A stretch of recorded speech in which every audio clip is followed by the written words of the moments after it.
Q and WCBS FM HD2, New York. A Good Karma Brands radio station. Michael K. is on the radio today, and he ain't afraid to say what he's thinking. It's the Michael K. Show on 880 ESPN Radio. And a good afternoon, everybody. This is indeed the Michael K. Show. We thank you for joining us on this Thanksgiving Eve. It's Wednesday, November 26th, 2025. Me and you for two. It's the fastest 2 hours in sports talk radio. Those are the rules of engagement. It flies by. We'll lead you right into Don, Hahn, and Rosenberg. What we're going to do today is we're going to speak some uncomfortable truths.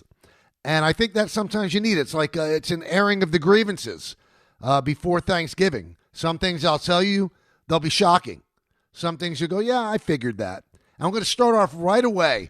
The guy who's running the board on the show today is the lovely and talented Anthony Pusick, who was the producer of the Michael K. Show in the afternoon for, well, I think 31 years. That's how long he did it. So he knew every little in and out of me and Don and Peter. Today, he's on the board of this show, and from what I've heard, Tom Bauer, who usually does the honors, pushed aside by Anthony because Anthony wanted to return to me. Anthony, true or false, you can't stand Don, Hahn, and Rosenberg? Wow, that's very strong. Full stiff arm to Tom Bauer, though, of course. Oh, that's what you did. You gave him the Heisman. Yeah, he's already out of here.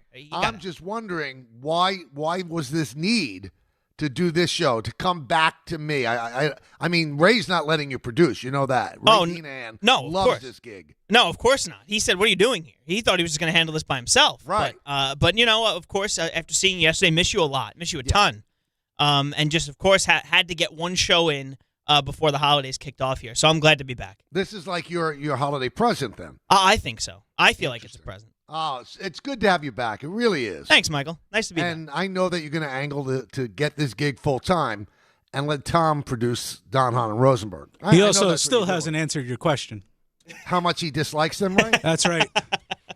You know, that's why I raised my consigliere. So answer the question. How much do you dislike them? How much are you not enjoying doing that show? How much do you miss me in the afternoon? I miss you, but I do love doing their show. Tom's back now, so he doesn't seem too happy. Right. But no, I don't hate them, of course. I love those guys. But, of course, miss you terribly, Michael.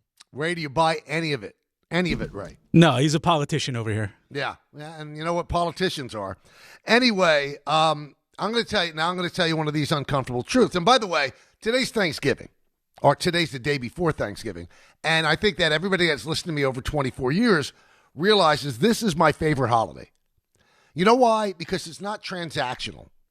You know, Christmas, you got to give gifts, you get gifts, whatever the case may be. There's pressure that you buy the right gifts, that you don't buy too expensive gifts, you don't buy too cheap gifts.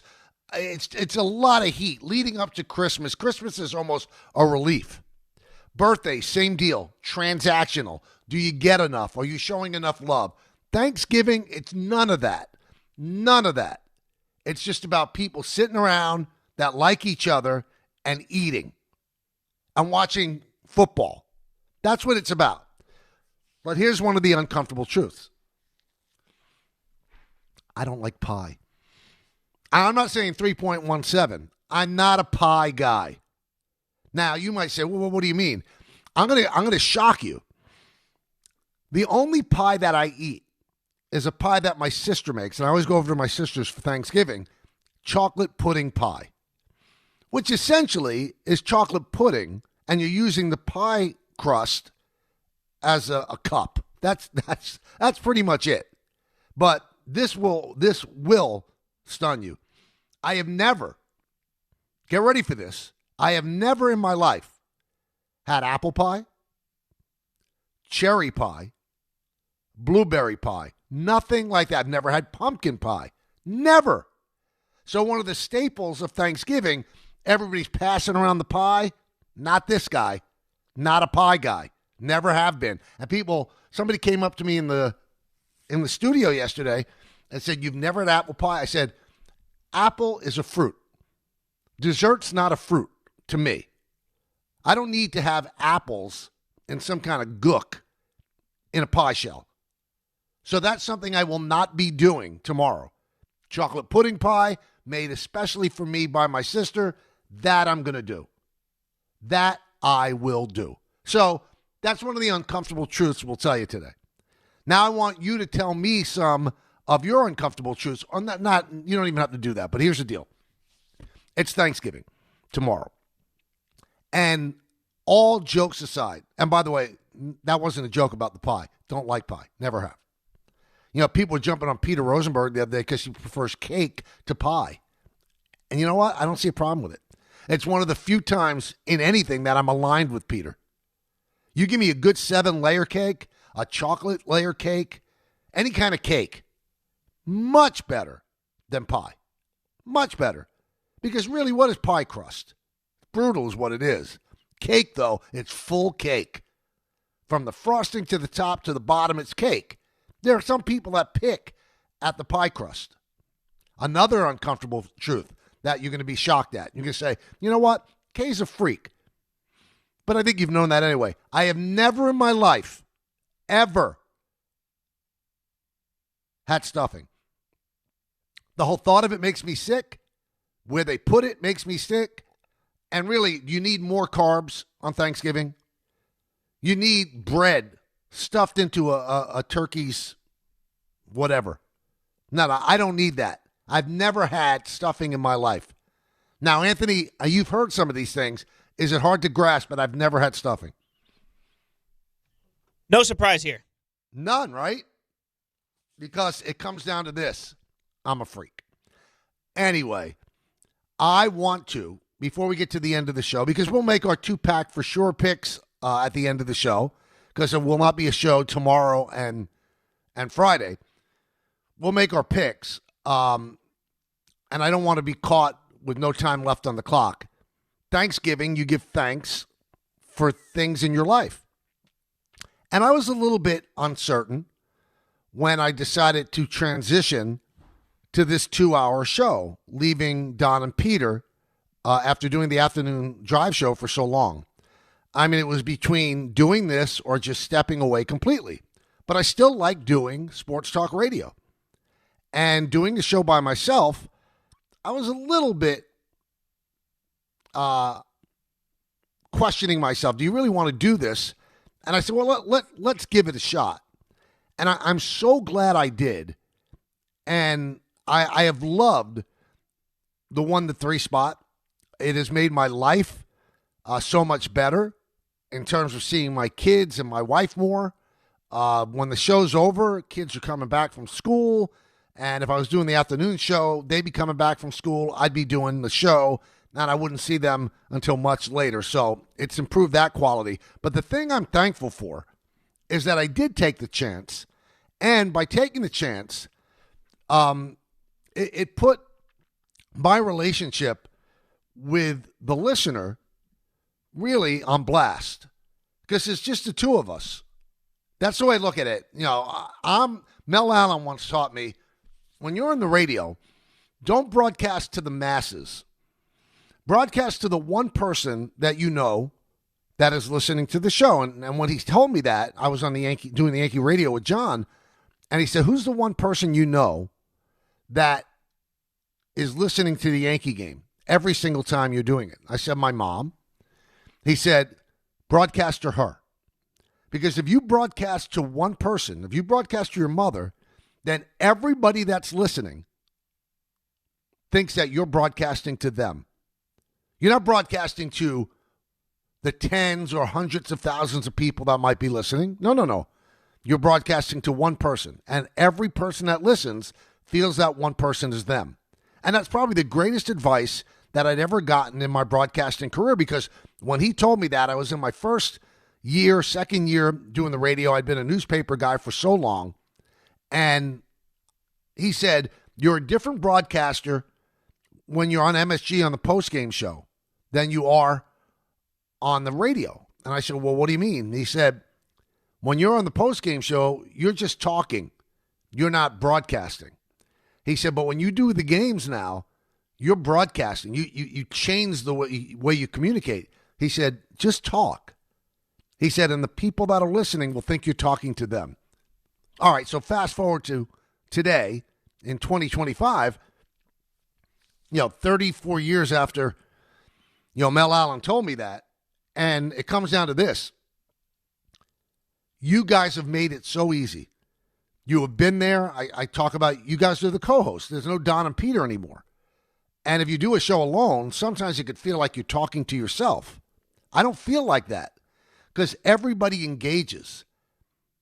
People call in and make it kind of a family affair for the 2 hours. And I am so grateful and so thankful for that. And really, I can't thank you enough. It's been such a blast. And it seems like it's resonated with you.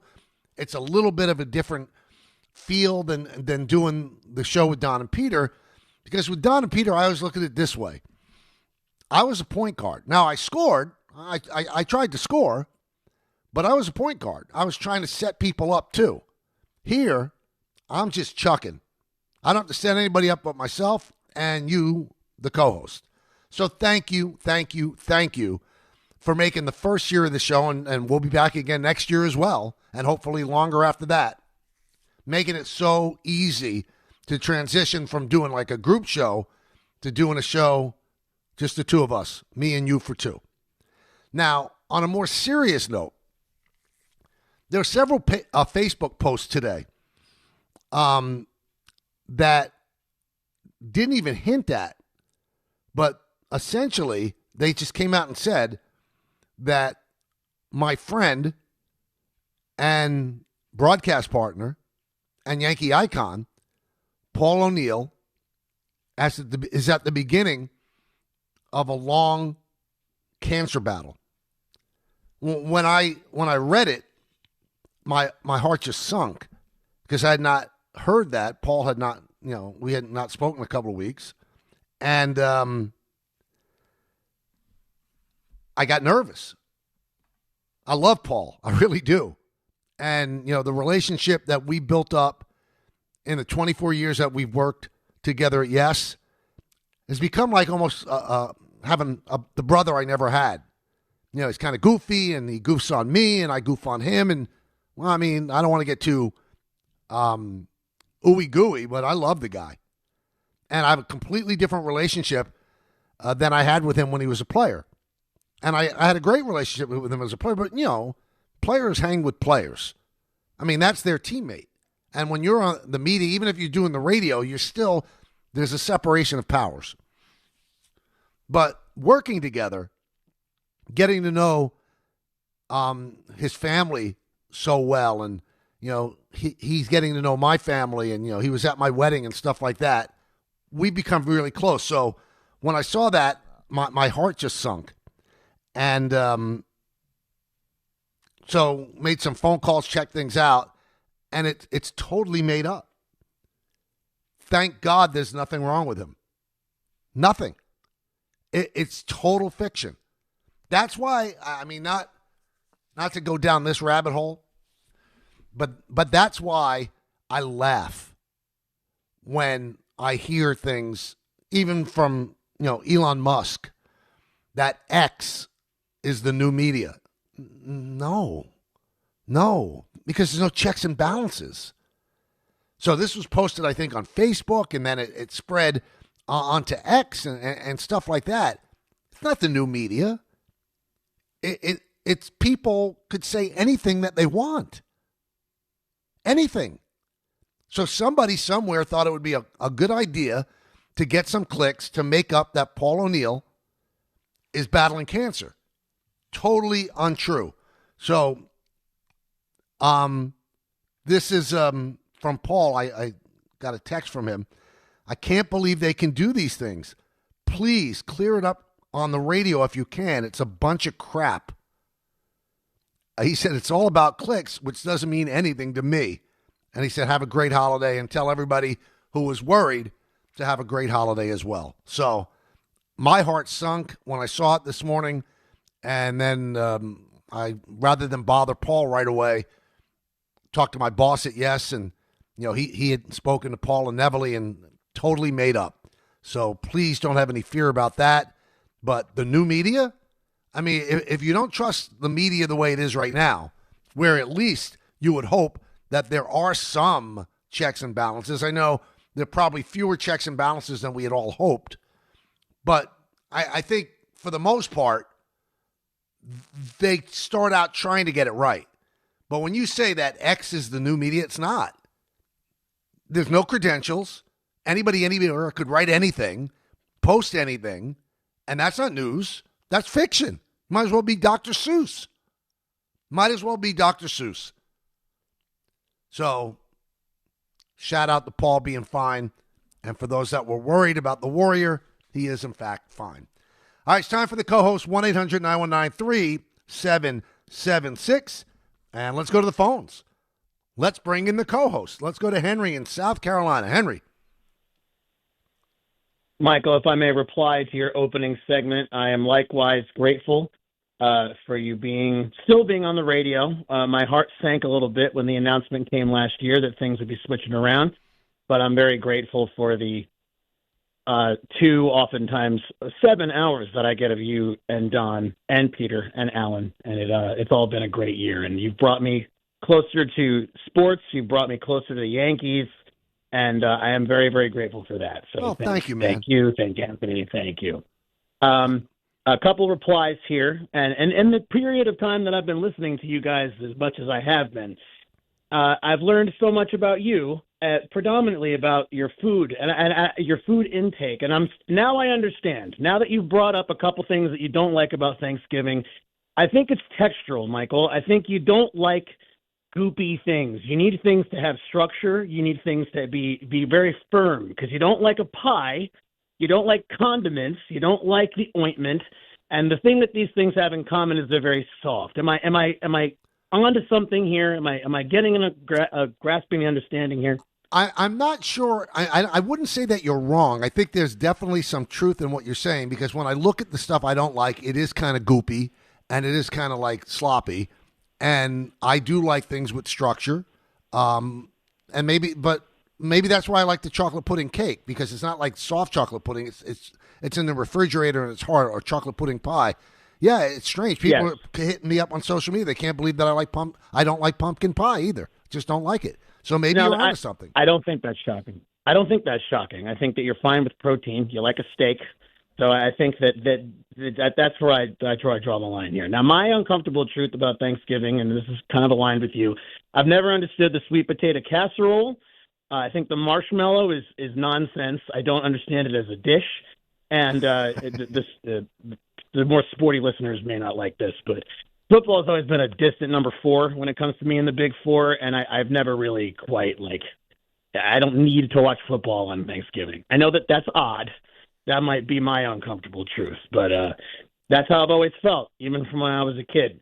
Well, you know what? Even listening to the show has brought me closer to caring about football now. I do enjoy it, Henry, and happy Thanksgiving, because, now that I have a son who's 11 years old and he loves to watch it, it brings even greater joy to me. And it's also a good respite from, the different things that you're eating during the day. So, you unbuckle your pants a little bit, or you wear sweatpants that stretch. You sit on the couch and you watch football. Not that you're like, unless it's the Giants or the Jets, I'm not really digesting it, no pun intended, the way I would. But, it's like these flickering images going by me. And I do love that aspect of it. There's another part of our Thanksgiving. It's a 2-parter. I don't even know how we do it. So my sister makes her famous lasagna, which was, passed down from my mom, her recipe. And we have that first. Then we go back, we watch football for about an hour, and then the whole full meal again comes out. So it's like lasagna is the appetizer. And then there's turkey and all the fixings and stuff like that. So, yeah, I do like the football part of it, Henry. Let's go to Gilbert in Staten Island. Gilbert. Yo, Mike. How you doing? Happy Thanksgiving. Mike, the reason that your show is so successful is because you're intimate with your listeners. You've always been intimate with your listeners. You know what I'm saying? Well, thanks.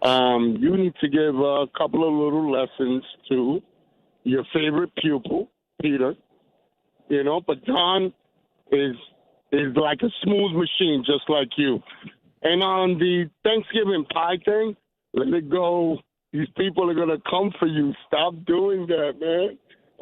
What? So you like pie? No, I'm with you. I'm with the chocolate and the mousse and the whole nine. But I won't, like put that out there because I know they'll chew me out. You know what, Gilbert? I welcome it, and I wish you a happy Thanksgiving. I know you wear bulletproof vests all the time. I love you. Absolutely. God bless you, Although, you and your family. Sometimes, Gilbert, might have the vest on, but it actually still pierces. Yeah, sometimes it hurts. Most of the times it doesn't. Let's go to a Jim in Milford. Jimmy. Yes. Hi, Michael. Hey, first, let me say I really enjoy your new show. You do talk specifically to a listener, and I have the feeling that I'm the one you're talking to. Oh, that's great. I love Thank you. I love that it's on YouTube, that I can watch it and listen, and the time slot works really nice for me. Awesome. But what I really want to talk about is social media. There's so much false information all over Facebook, and there seems to be nothing anyone can do about it. For example, I found baseball sites on Facebook where they claim that Bernie Williams was elected to the Baseball Hall of Fame. So I looked at that. I thought, what? There's been no inductions, no elections lately, and I checked it out. It's totally false. Here's another one. Josh Hartnett, the actor. Yeah. First, he's going to play Babe Ruth. Then he's going to play Ted Williams. Same exact post, except they changed the name from Babe Ruth to Ted Williams. I looked that up. Totally false. Totally false. No catching of anything. No monitoring. Social media is just a wasteland. It's a wasteland. It is a cesspool. And the thing is, on X, they try to have community notes and they correct some things. But when you consider the amount of information or misinformation that's put on there, it's almost impossible to correct everything. I mean, they don't have a staff of millions. So some things are, in fact, corrected. If I could push a button, and believe me, social media, with the legitimate sources of news that are on it, it is such a great thing for this show, for my job, the amount of information that could be at your fingertips. But you have to be savvy enough to know what's information, what's not, and follow the people that are actually legitimate journalists. But if I could push a button and social media never existed, ever, there's no Twitter, X, Instagram, Facebook, and there's a lot of enjoyable things about it, I would push that button because I think it's made the world a much more terrible place, much more dangerous place. The amount of propaganda that you could spread, the falsehoods that you can get out there. I just look at Wikipedia. I mean, there are kids that actually do, book reports at school or any kind of reports at school working off of Wikipedia as if it's like the Encyclopedia Britannica. And if you look at one of the lines on, my profile in Wikipedia, Michael K.'s sister is married to Bob Lorenz, his colleague Bob Lorenz. Just untrue. You could put anything in there. You could put anything in there. And I think there are enough people, sappy people, or saps, that believe anything they read. And that's the way of the world now. It's not just social media. There's things on TV that are just not true. And they're put out there because there's a segment of people that want to hear the things that they say. Or people that put stuff out there because they want to get clicks. I didn't intend for this show to be a referendum on social media, but boy, is it dangerous. It's just so dangerous. There's no other way to put it. Everything about it. Let me rephrase. 95% of social media is awful. It gives voice to the dangerous. It gives muscles to the weak. It gives bravery to the gutless. And there's nothing you could do. The things that are written two people that have some level of fame or celebrity, whatever you want to call it, and it gives people the opportunity to say these awful things about people and their family. So, I mean, if I get hit with some of that shrapnel, can you imagine what really famous people get hit with? The falsehoods that are spread about them? But I'm not sure there's anything that you could do about it. I don't think that you could put the milk back in the udder. All right, I have a quick quiz for you, a Thanksgiving Eve quiz. So we have 3 Thanksgiving Day games tomorrow, leading into Thanksgiving Eve as well. Of the 32 teams in the NFL, right? 32 teams. One NFL team, just one of the 32, has never, ever played on Thanksgiving. Just one. I'm going to give you some time to think about it. I will give you the answer, what that team is or who that team is, as we move along in the show. We're going to talk to Frank Isola. We'll talk some basketball with Frankie in just a moment. Mike Lupica will join us for his weekly spot at 2:30 on Wednesday. And, of course, you're the co-host, so hang there, and I will try to get to all of you. The Fall Savings Event continues this November at Bay Ridge Mazda. Lease a 2025 Mazda CX-30S for as low as $169 per month, or the 2025 Mazda CX-5 Select for as low as $229 per month, and get as low as 0.9% APR financing rates on select models. Plus, enjoy 1 year complimentary of Bay Ridge Plus benefits like ding and dent coverage, key replacement, windshield protection, and roadside assistance. Visit them in Brooklyn or online at BayRidgeMazda.com. Bay Ridge Mazda, where confidence comes standard. See dealer for details. Listen up, New York. It's football season, and you should be out there enjoying every play, every tailgate, every moment. But if you're dealing with neck pain, back pain, joint pain, or sciatica, even getting off the couch can feel like a challenge.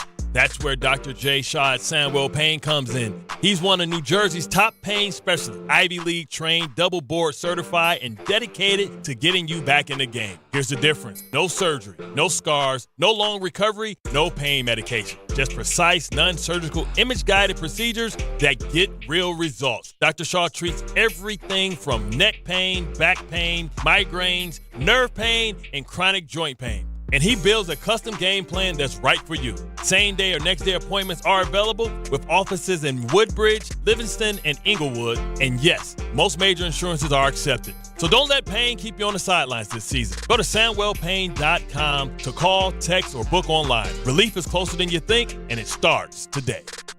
D'Agostino, Law, Bite Back. I'm injury attorney John Ryan D'Agostino, nicknamed The Closer, continuing D'Agostino and Associates' legacy of helping the injured for over 35 years. My father, John D'Agostino, built this injury firm to help accident victims. This is John D'Agostino, and this is a family firm. For us, it's about doing what's right and making sure somebody pays for your pain.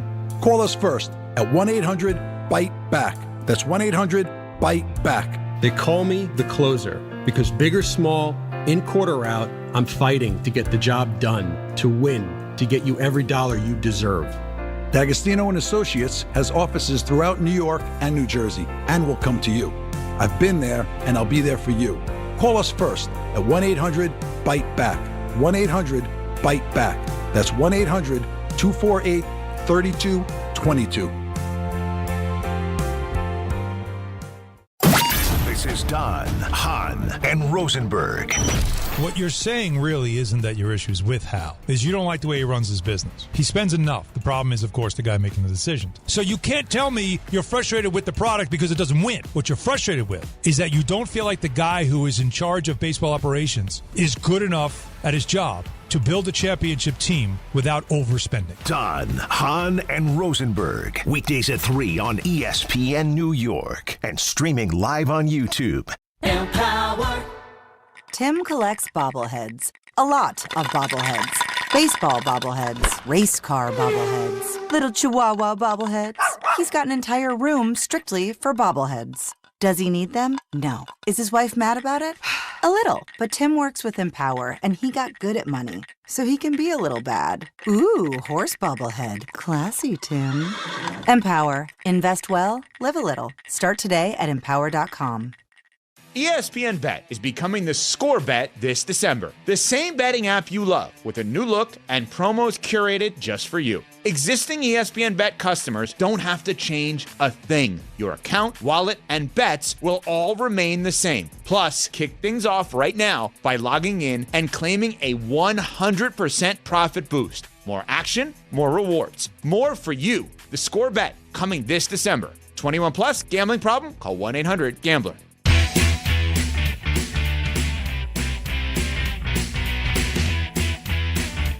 Welcome back to the show. Game Time brought to you by Tullamore Dew Irish Whiskey, because when it's game time, it's Tully time. 7 p.m., the Knicks are in Charlotte to play the Hornets. Coverage begins at 6:30 p.m. right here on 880 ESPN New York. On the ice at 7 p.m., Rangers are also down in Carolina to play the Hurricanes. Coverage on 1050 ESPN, and the ESPN New York app begins at 6:30. And also at 7, the Islanders host the Bruins at UBS Arena, and the Devils host the Blues at the Prudential Center with Don LaGreca on the call on the TV side. Tullamore Dew, the original triple distilled, triple blended, triple cask matured Irish whiskey. Be sure to grab a Tullamore Dew. Try the new Tullamore Dew Honey during today's action. Glass up to enjoying Tullamore Dew responsibly. I love talking to this guy.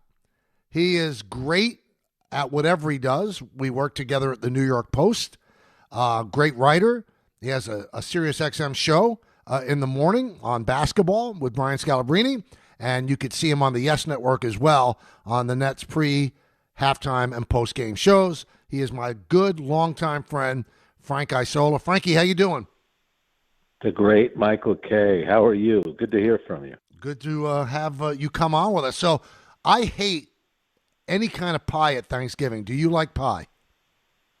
I'll eat, because it's once a year, I'll do pumpkin pie. I kind of like the way it tastes. With Really? whipped cream, I could do that, but only once a year. So you don't Once like a apple year. pie and cherry pie and all that? Apple pie during the year, but not on Thanksgiving, because I only eat pumpkin pie on Thanksgiving.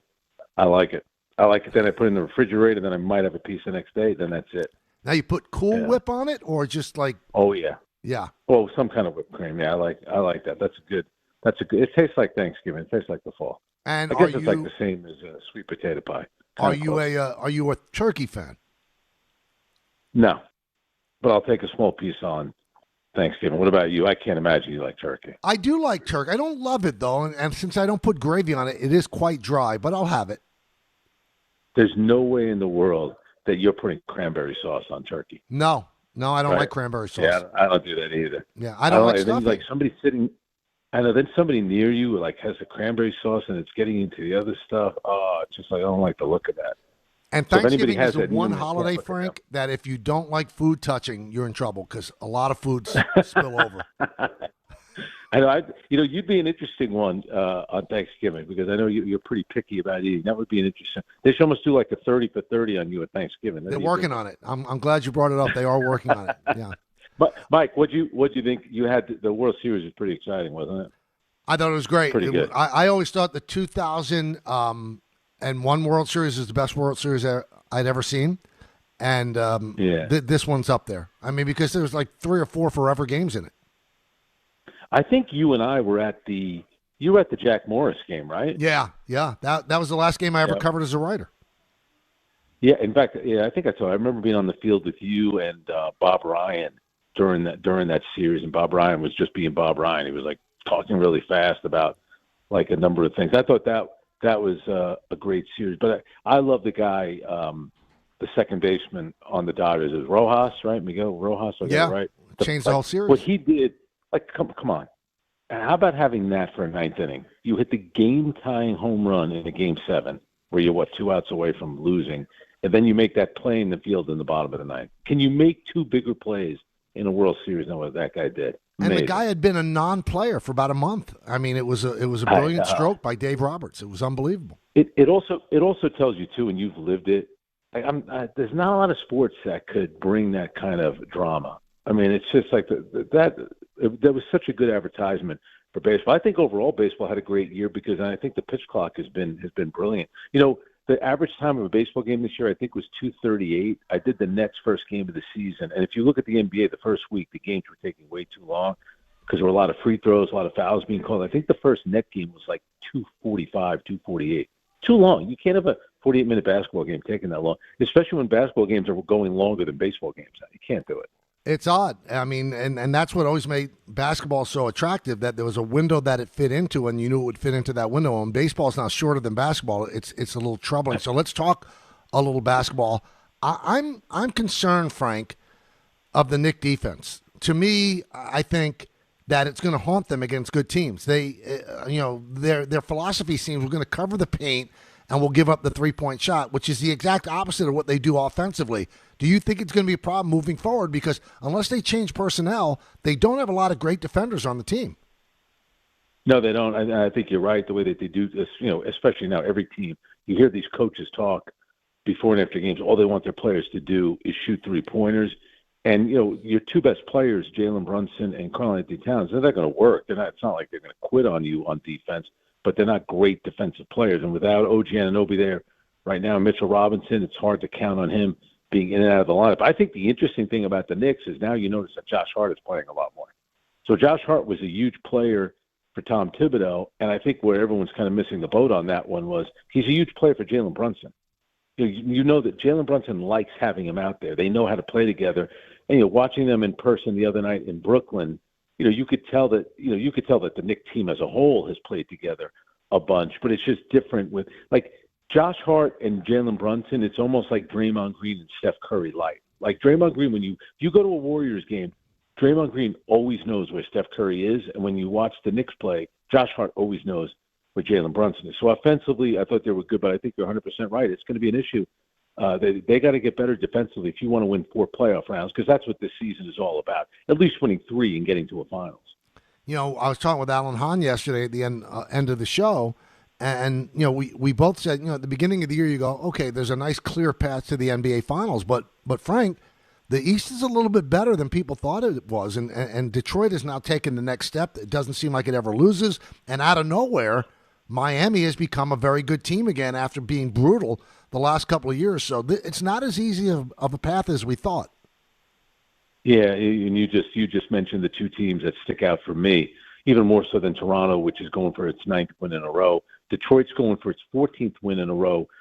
They've done it twice. They've won 13 games twice before. In both the years that they won 13 in a row, they went on to win the championship. And the kid, Cade Cunningham, that's like he's a big-time player. He's everything you'd want in a star. He's very mature. When he plays, he's very poised. You could tell his teammates like him. So Detroit's only going to get better, and the kid Jalen Duren is terrific. But Miami, it's interesting. You see what's happened to the Clippers. They lost last night for the 11th time in 13 games. A team that they lost to the Lakers has won for the 11th time in the last 13 games. But Norman Powell was a big addition to the Miami Heat. That was a terrific move by Pat Riley and Eric Spoelstra. And Miami, they just got Tyler Hero back the other night. It was the first game that they won. And when Miami has a bad season, the one thing about Pat Riley, I always remember Jeff Van Gundy saying about Pat Riley, every day he thinks about winning a championship. It's the thing that he's obsessed with. So last year, the Heat were boring. They weren't very good. They ain't boring anymore. They get up and down. They play at a much faster pace, and they kind of got that toughness back. They got a little bit of an edge to them. And the kid, Khalil Ware, the center, has been much better. So I think you're right. The East is a lot tougher than people think. But you know what it'll come down to, Mike? It'll come down to, which teams are healthy. Right now it seems like everybody in the league is carrying an injury. They played too many games early on in the season. And, of course, what they were always going to get Tom Thibodeau on was that running the players into the ground. The Knicks were the one healthy team last year in the playoffs. It was everybody else that was hurt.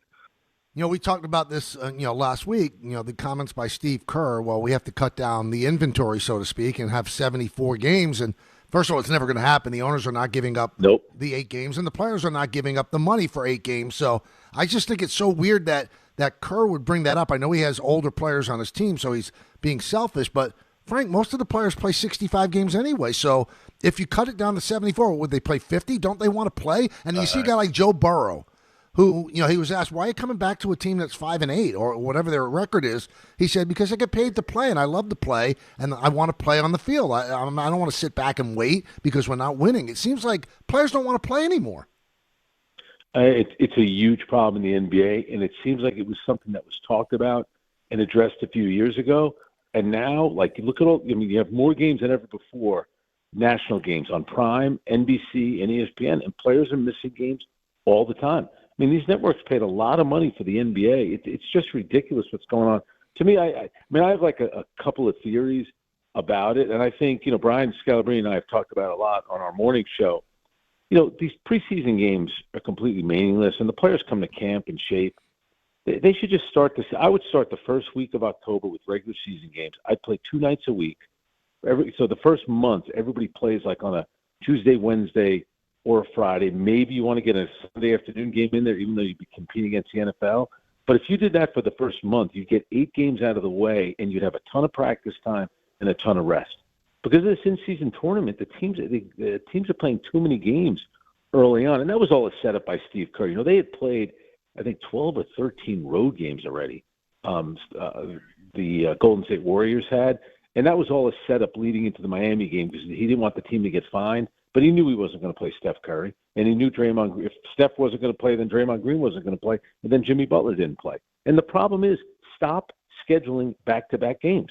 Remove that excuse from the players. And you know this from baseball. If you want to play a night game after a day game, once the NFL ends and a lot of teams start playing on Sunday, if you play Sunday afternoon and Monday night, all right, that's a back-to-back, which is acceptable. Just get rid of the back-to-backs. It eliminates that excuse for the players because you have to do something. It's not fair to the fans. When the Yankees go on the road for a 3-game road trip, chances are Aaron Judge is going to play all 3 games. Yep. Even if he doesn't start one of the games, there's a chance you'll get him in an at-bat. You'll get him pinch hitting. So people that went to the game that day will at least get to see him. Steph Curry only goes to Miami, Michael, once a year. So guess what? There are people that went to that game just to watch Steph Curry. How much of a bummer is that? And I'm not putting on Steph. He's 36, 37, or 38, whatever he is right now, but it's a bummer for the fans. He would have played if that wasn't a back-to-back. And if they started the season, as you and Brian say, at the beginning of October, you can eliminate the back-to-back because you're adding a month to the season. And also the NFL does it. They cut preseason games down. And Steve Young always tells us that the first month and a half of the NFL season is essentially preseason. So the NBA can do the same thing. And, you look at all these muscle injuries, and you know how it works, Mike. I mean, you covered Don Mattingly with the Yankees. The minute somebody says they have a bad back, it used to be, oh, boy, we got to shut this guy down. The injury now is the calf tightness. It's amazing how many players are being held out because of calf tightness because they're all worried that it's going to lead to an Achilles injury because Durant had a calf problem, then he had an Achilles. Then, of course, famously, Tyrese Halliburton got that in the NBA Finals. So, I mean, it's like Drew Holiday, Shaedon Sharpe on Portland. You had Wembanyama and Dylan Harper on San Antonio. It's like there had to be about 10 to 12 guys that are missing games for what they're saying is calf tightness. So I think that's the teams being overly cautious when it comes to that. But I think the way to kind of cut down on a lot of these, muscle injuries is to start, play 2 games a week for the first month. Give the players, you get rest and you get practice time. And I think eventually the product will be better. And I think the players will be out there. You can't continue. It's unfair to the fans to do it. I mean, you could almost it's almost like consumer fraud. You're advertising like these players, and the NBA decided a long time ago it's a star-driven league. Well, you're saying that, and the fans want to see the stars. Where are they? Yeah, I couldn't agree with you more. I just don't know the NBA's trying, but you can't have a major award if you don't play in 65 or more games. I don't think it matters to the players. It really, really, they don't care. So the bottom line is I don't know what the answer is. Now, we're talking with Frank Isola. He has a show on SiriusXM with Brian and works at Yes on the Net broadcast. I've been coming down really hard on the Nets the whole season, Frank, because I just think it's unconscionable to just give away 2 years of your franchise's history, trying to get, a lottery pick. Tell me something positive about the Nets that I could feel good about, because I'm not seeing it. Well, number one is the coach. The coach is the real deal. Right. And he's what I like about him. When they don't play well, he doesn't give excuses. He says, we're not good enough. We got to do better. And early on in the season, they laid an egg in games like Houston. I mean, they gave up 77 points in the first half. I think it was 134 for the game. He destroyed the team after the game. Not where he gets nasty, but he just talks about we have to defend, we have to compete. And something happened a few weeks ago where he got through to these guys. Because if you look, like to me, the results are disappointing, but it's still about the performance as well. And, they had the good win in Boston, which was actually a great win for them. And then 2 nights later, they went up to Toronto, and the game was tied 6 times in the fourth quarter. Right. Then there was a 10-0 run at the end for Toronto. So they've been playing much better. And I think he got through to Michael Porter Jr. He coached him in Denver. I think he told him, listen, this is big for you because you're the best player on the team. We need you every night. And Michael Porter Jr. had played well against the Knicks. He missed a ton of open shots early. If he finished 1 for 8 in the first half on threes, and only took 1 in the second half and missed it. Like, they can't win unless he gives them a lot of scoring. That's the reason why they beat Boston the other night. But I do think the kid, the Russian kid who, when he was at BYU, we called him Igor Denim, but now his name has been changed to Yegor Dioman, so make sure you get that right. I don't know how we got Yegor Dioman out of that. And the kid Drake Powell has had some good moments too. So the 2 of the 5 first-round picks that they've taken are actually part of the rotation and playing pretty well. And the other thing is, it is a good draft this year, but you got to hit. Like, it's amazing. You look at Oklahoma City, they hit the high picks, they hit the late first-round picks, they hit the second-round pick. It's amazing what they've done. You have to hit on your picks. And the thing that could be depressing for the NBA, Oklahoma City could win the title this year, and have a Clippers and they have pick. the Clippers pick. Unbelievable. They could win the title and get the number 1 overall pick, which is complete. It's complete lunacy. But I think the Nets, the Nets have their pick this year. They don't have their pick next year. They have cap space. So I get it. It's like everyone rebuild, play the young guys. All right, you then got to live through it. And for Jordy Fernandez, the dude's competitive. I like the way he goes about it. He's trying to win every night, especially in November. So he's going to end the game with the guys that he thinks gives you the best chance to win. He's not just going to say, okay, you're a rookie. You were the 8th overall pick. You don't really deserve to play. And all the veterans on the team, I'm going to lose them because I'm playing you minutes you don't deserve. He doesn't do that, which I think that's the right way to approach it, especially in November. You see the kid Noah Clowney is only 21 years old, and it's his 3rd year in the league, and he's finally starting to come into his own. That's the other problem with young players. It takes a while. It took Cade Cunningham about 4 or 5 years to finally get it. Frank, I thank you for coming on. I wish you and your family the happiest of Thanksgivings, my friend. Thanks. You too, Mike. Enjoy that dry turkey tomorrow. Just put a little gravy on it. I love it. No gravy. None. Just a little salt. Thanks a lot, Mike. Thanks, Frankie. That's Frank Isola. He is outstanding. We'll come back. More of your phone calls. We have Mike Lupica in the 2 o'clock hour. This Thanksgiving, FanDuel is introducing a brand new way to build a parlay together. It's called Pass the Leg. Here's how it works. Start a group build, add your pick, then pass it to your friends so they can add theirs. When everyone's done, you each look in the group parlay with your own funds because football is better when it's played and bet together. And to make it even better, everyone gets a 50% profit boost to use on their build. Now, I've told you the Chiefs are in Dallas, so maybe you like Mahomes and the over on passing yards. Maybe you like Prescott and the over on passing yards. Hey, the Ravens host the Bengals. Maybe you like Joe Burrow. Maybe the over-under on touchdowns. Or will Derrick Henry find the end zone?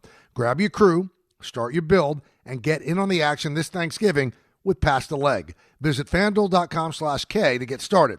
FanDuel, play your game. 21 plus and physically present in New York. Opt-in required. Bonus issued as non-withdrawable profit boost tokens. Restrictions apply, including any token expiration and max wager amount. See terms at sportsbook.fanduel.com. For help with the gambling problem, call 1-877-8-HOPE-NY or text HOPE-NY 467-369.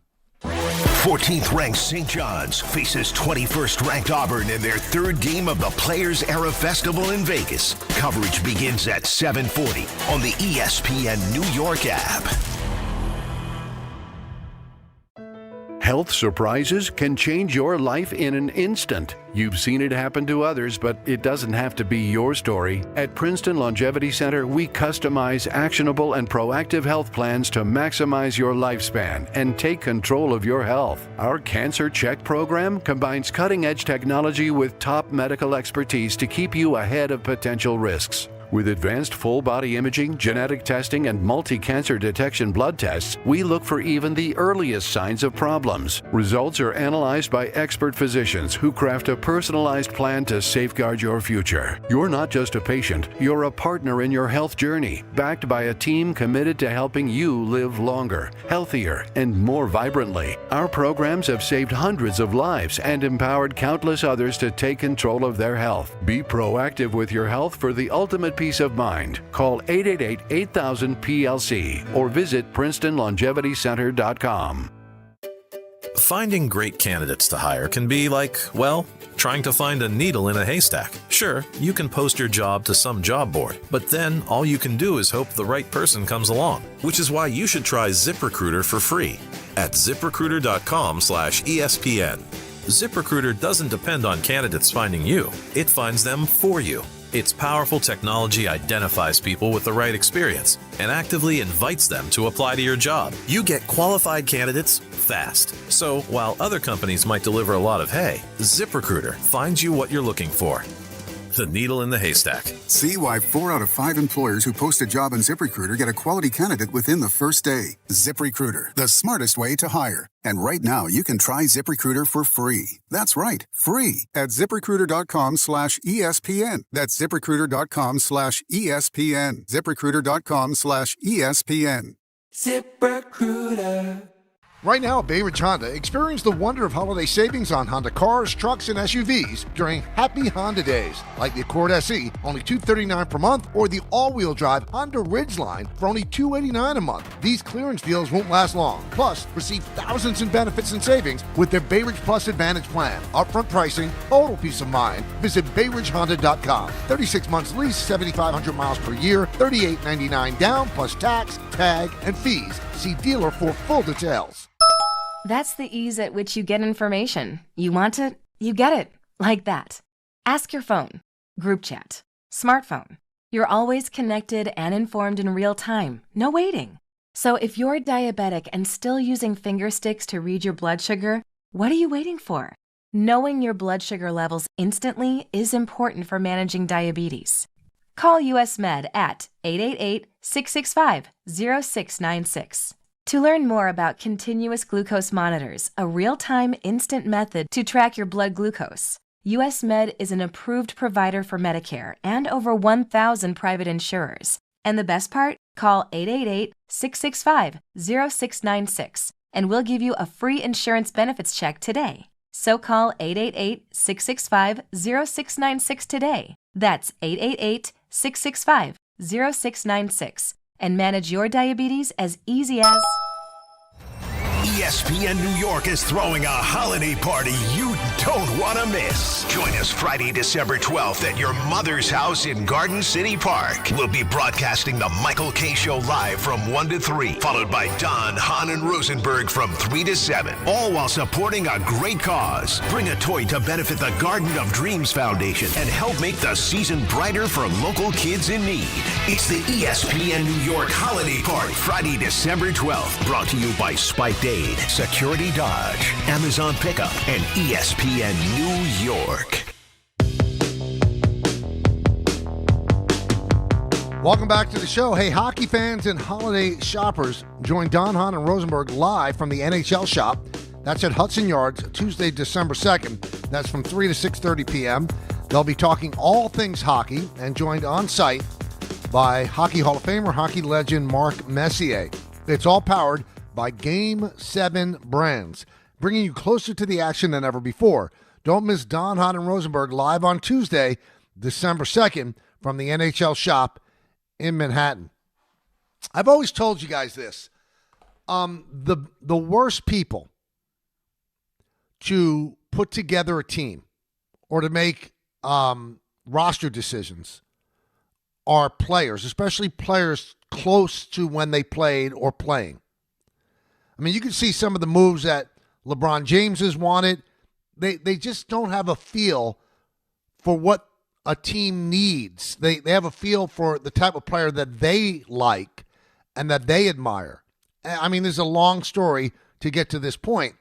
You know, the Raiders fired their offensive coordinator, Chip Kelly. The Raiders are having a terrible season under Pete Carroll.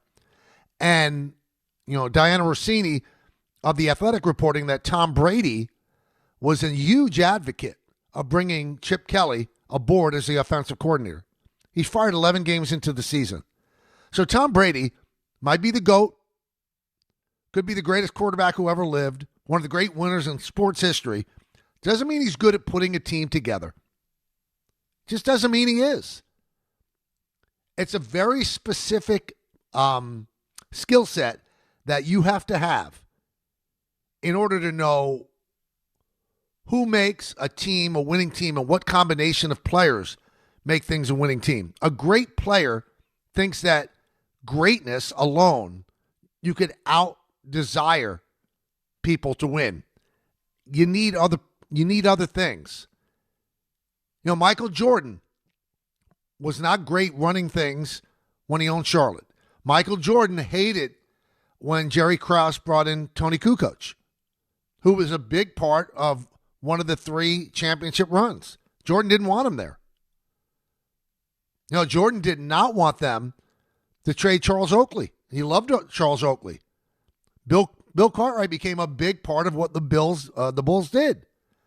So just because a guy's a great player does not mean that said guy is a great executive. Sometimes it's the Jerry Krauses who don't look anything like a sports expert that know exactly what pieces to put together in order for the team to excel. So far, if Tom Brady's fingerprints are on the Las Vegas Raiders, they're not good fingerprints. It's not a good look for him. That's not great. It's not what you want. So be careful when you see players want this player acquired, they want this guy traded. They usually have no idea how it works. They just know that their greatness makes the team better. But somebody else's greatness might not fit perfectly with the greatness that they're looking to achieve.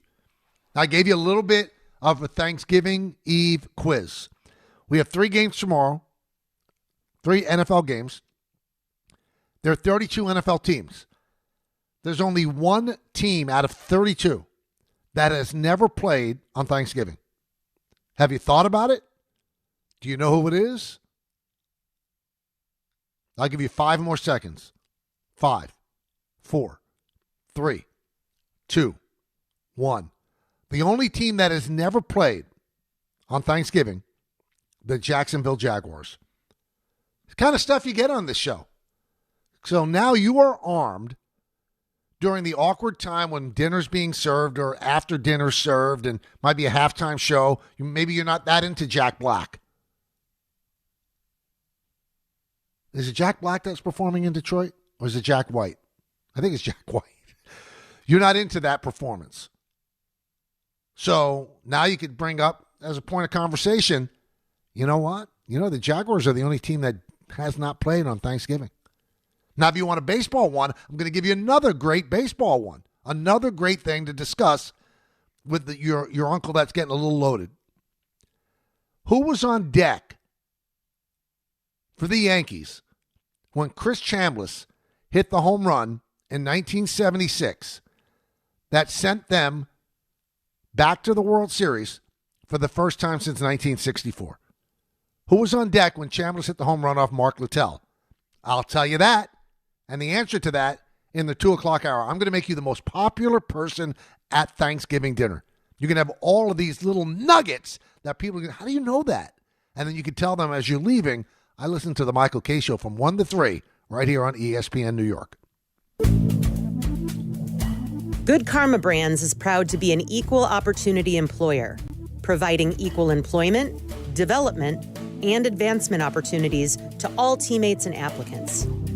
To learn more about careers with us, please send an email to talentacquisition@goodkarmabrands.com. That's talentacquisition@goodkarmabrands.com. D'Agostino & Associates is a legacy firm, and I'm proud to be a part of that legacy. I'm Jenna D'Agostino, and like my father, I fight to get justice for the injured. The hustle and grit of these streets shaped me. I'm John D'Agostino, and from the concrete to the courtroom, I built this injury firm 35 years ago to get accident victims justice. So call my team first, 1-800-BITE-BACK. That's 1-800-248-3222. You want justice? Think Jenna D'Agostino. Think D'Agostino & Associates. Justice isn't just a word. For us, it's a way of life. It's having compassion for your struggle and getting you paid for your pain. Now that's justice. D'Agostino & Associates means being there for the injured. Seriously injured? Call my team first at 1-800-BITE-BACK. That's 1-800-248-3222. D'Agostino and Associates has offices throughout New York and New Jersey and will come to you. I've been there, and I'll be there for you. D'Agostino Law. Bite back. 1-877-CARS for kids. KARS, Cars for Kids. 1-877-CARS for kids. Donate your car today. 1-877-CARS for kids. Donate your car today. Ready to get rid of that old car? Donate it to Cars for Kids. Call 1-877-CARS for Kids to reach a friendly live agent. Donation's super easy, and your car can be picked up as soon as tomorrow. Call us now, 1-877-CARS for Kids. That's Cars with a K to donate your car today. 1-877-CARS for Kids. KARS, Cars for Kids. 1-877-CARS for Kids. Donate your car today.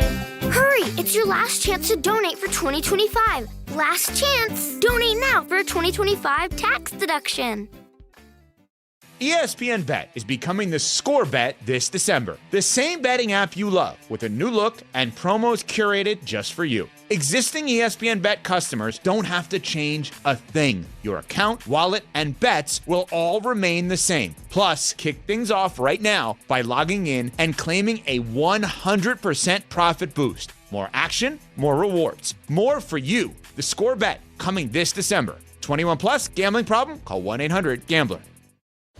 Most people in radio commercials talk really fast.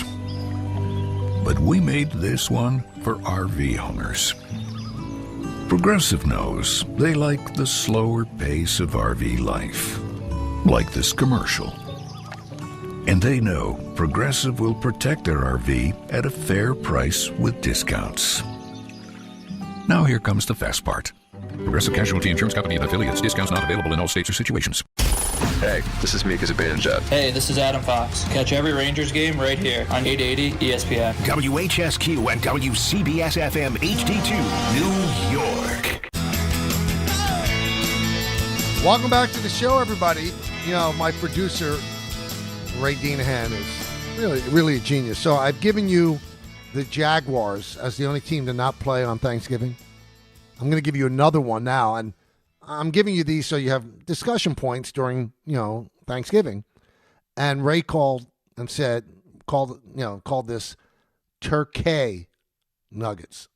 Get it? Not turkey. Tur-KAY Nuggets. So the guy that was on deck when Chris Chambliss hit the home run against the Royals, Mark Littell, in Game 5 of the ALCS, sent the Yankees to the World Series in 1976, was Sandy Alomar. Yeah, there was some changes before, and it got that Sandy Alomar was batting behind Chris Chambliss. And another nugget that you can throw at the family on Thanksgiving is that Sandy Alomar, you see him in the replays on the on-deck circle, and you're thinking, well, what is this, some kind of time warp? Because that's Derek Jeter on deck. No, it's Sandy Alomar wearing number 2. Derek Jeter's number, which will never be worn again. But that's 3 things that you have. Tur-KAY Nuggets. And we always do this, and just for kicks and giggles, you guys know how I feel about steppage. Not that the play-by-play guy should have any kind of ego, although many do. But let the play-by-play guy finish his call before you just glomp all over him. Listen to Keith Jackson on the call for ABC with Howard Cosell in the booth. And this is the greatest example of steppage that you'll ever see, ever, or hear.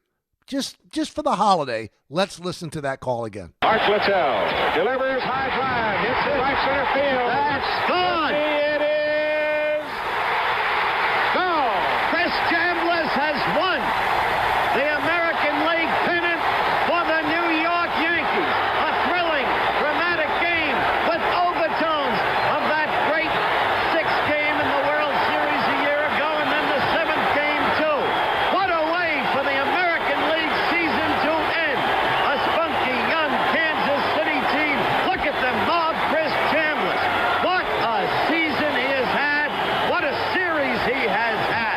All right, so when you hear Jackson say, deep fly ball right or whatever he said, and then Howard, unbelievable stuff, it's gone. And then it takes about 3.5 more seconds for it actually to be gone. He could have had such unbelievable egg on his face. Now, let me give you another little tip that they give you when you're a television broadcaster. So when you're doing a TV broadcast, everybody's seeing what you're saying.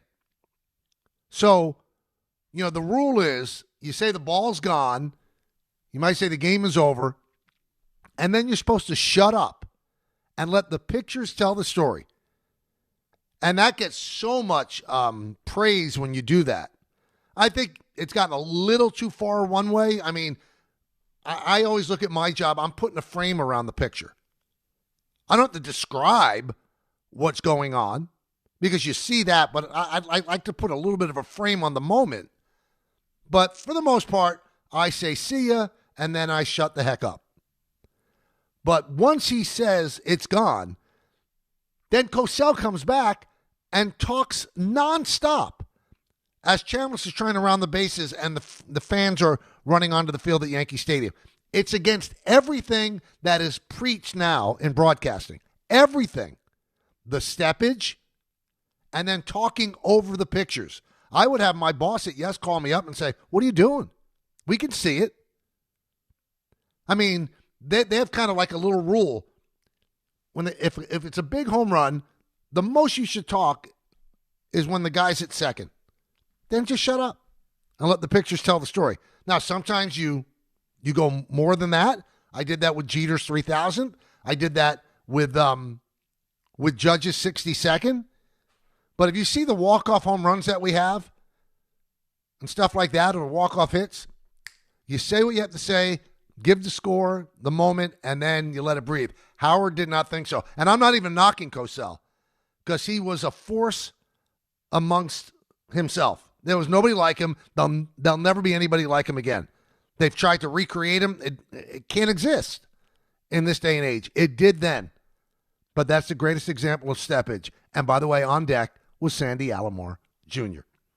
How about that? How about that? A little baseball news I was reading today.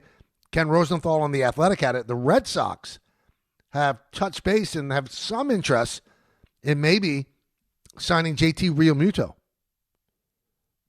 Realmuto looking for probably a 3-year deal. People say he might get 15 a year, 20 a year. Narvaez did a good job for the Red Sox last year. He was hurt the final 3 months of the season, and his offense really went down.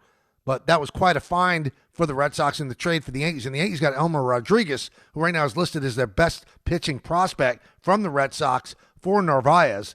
But Red Sox is snooping around on JT Realmuto. But the odds-on betting is that Realmuto will end up returning to the Philadelphia Phillies. 1-800-919-3776. Let's go back to the phones. Shall we do that? Let's go to Joseph in New Jersey. Joseph, talk to me. Michael, how are you? Thanks for taking my call. Thanks for making it. What's up, man? I just want to say I want to wish you and your family and your staff a happy Thanksgiving. Same you guys to you. do a marvelous job. Thank you. I've been a fan of yours since you were doing radio with John Sterling. I love your calls. Thank you. I finally got a chance to meet you during the season. Friday night, I go to the stadium. Yankees playing the Red Sox. Josh is a huge home run. They win the game. And I look over on the side. I see, wow, it's Michael Kay. I know you were with your family. And so in between innings, I go, and I'm very excited. And I was like, Michael, I'm sorry, I don't mean to be disrespectful. Could I take a picture with you? And you're like, sure. It was like, you took a picture, you shook my hand. And thank you, man. It really meant a lot to me. Oh, my pleasure. Thank you, Joseph. I remember that game. I was there. I didn't do the game because it was on, I believe it was on Fox. And I watched the game as a fan. Yeah, I came over to you in between innings. You were wonderful, and he took a picture with me. My mom was a big fan of yours, and thank you. Really appreciate it. So what do you got? My question to you, is, so I heard Cash pretty much acknowledge that Williams and Weaver are not coming back. And I want to know, are the Yankees in on Edwin Diaz? Is that a possibility? Or do they just wait and to see if the Mets he doesn't go back there, and they just dive into that to avoid the bidding war? Well, at no point, Joseph, I don't know where you heard that did Cashman say for sure that Williams and Weaver are not coming back. I mean, the betting odds would be that they're not.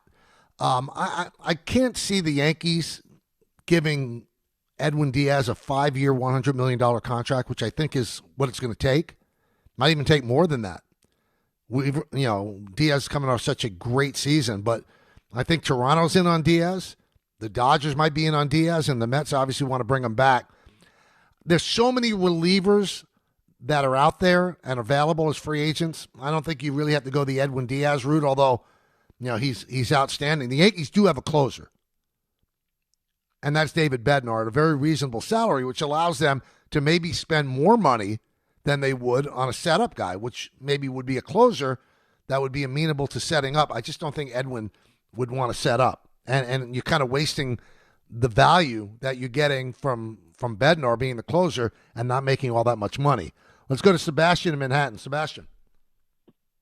Hey, Michael. Happy Thanksgiving. Same to you. I just wanted to say I think it's a disgrace that you don't call the Yankees playoff games.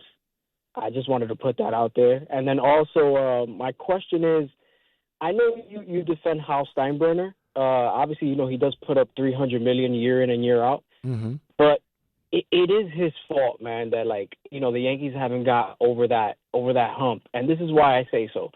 If Brian Cashman isn't doing his job in putting the right roster together, then why aren't you holding him accountable? Not you, Michael, but how?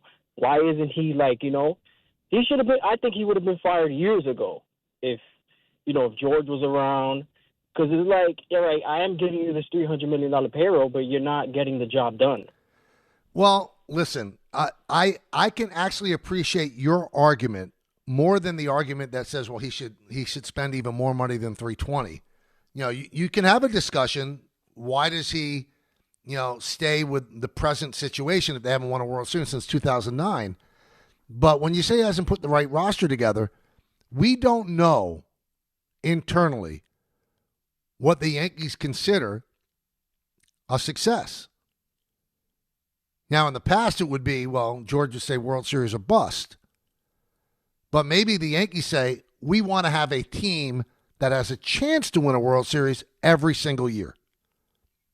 And for the most part, since he's become the GM, every year, they're one of the favorites to win the World Series. Now, they haven't done it since 2009. They did get there in 2024 and lost in 5 games. So maybe they're evaluating it differently. Every year they have a chance. Every year they're playing games that count in September, right down to the end. So I can't get inside Hal Steinbrenner's mind. Maybe he's looking at what Brian's doing and saying, that's successful. Every year he gives us a chance to win. Now, it's not a perfect roster because we're not winning, but every year we're in discussion to win a World Series. That therein lies the difference between the way fans might look at it and the way the owner of the team might look at it. Maybe he has the utmost faith in Brian Cashman and thinks that Brian's doing an absolutely great job because what he considers a success might not be what you consider a success. Let's go to Joe in Chappaqua. Hey, Joe. Michael. Happy Thanksgiving to you and your family. And the same to you. So with the Mets trading Nimmo, I'm concerned that they're going to go hard after Bellinger. Yankee fan, that worries me because I think we're losing. I don't know. What do you think? Well, Joe, I think you should be a little bit concerned. We had on Andy Martino of SNY yesterday, and Andy said that he thinks that that's the guy they're going after. Is Cody Bellinger? They're talking about run prevention. You put Cody Bellinger in left field, He's a top flight left fielder. He's really something else defensively. And, he's proven that he could hit. He had a great season with the Yankees. So I think the Mets could be involved. I've heard from some people that they're probably not going to be involved because they don't want to be as left-handed as they were, and you're bringing in Cody, who would be left-handed. But the Yankees don't want to be as left-handed as they were, and they're still willing to bring in Cody Bellinger. So, it's a concern. The Mets have 2 spots in the outfield open, and maybe one of the answers to those spots, all they have to do is spend money. Let's go to Moose in Jamaica. Moose. What's going on, Michael? First things first, happy Thanksgiving to you and yours and everybody in your chat, everybody at ESPN New York. Hope it's blessed. Appreciate that. Same to you. Likewise. I will be with my family, and my one uncomfortable truth is the only time I ever dive in to pumpkin pie like you, but you don't even bother, is Thanksgiving. I mean, with like Frank also said, some whipped cream, it's tolerable. Oh, well, I hope you enjoy it. Thanks. But my favorite thing is getting a platter worth of food and just mixing it all up and going in. So you don't mind but when the other foods touch each other. You don't mind that. I'm the type that'll mix everything at Panera Bread. So, a smorgasbord, if you would. Right. Yeah, I'm the type that savors all types of flavors, sweet, savory, salty. Love it. All that stuff. But, yeah. So, that being said, I want to come to the defense of and you and all that stuff, and even suggest that if possibly, not signing Cody Bellinger may be a blessing in disguise for the future plans of the Yankees. But this is the real thing. Let's say we're in the market for Fernando Tatis or a Corey Seager.